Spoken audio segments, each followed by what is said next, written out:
This is Chris Chopik at the International Centre in Toronto, heading into the Canadian Water Summit. This is a first event, and we're going to be hearing from the Premier of Ontario, from the Canadian Roundtable on the Environment and Economy, and from WWF, among many other experts here at the Water Summit in Toronto.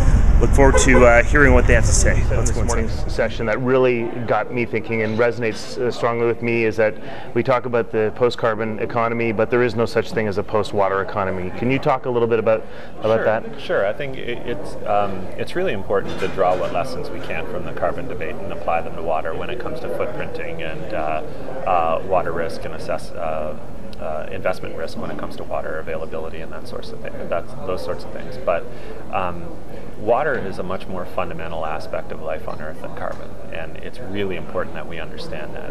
In the deepest, darkest caves in the world, if there's a drop of water, there's something living, swimming around in it. So everything that has life on Earth depends on water to sustain it.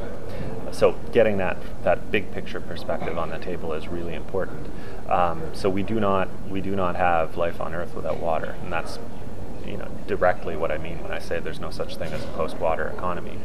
But from a public policy context, it's also really important to understand that water is an intrinsically local issue, whereas carbon, whether we emit a carbon atom here in Toronto or across the world in Singapore, it doesn't really matter from a climate change perspective.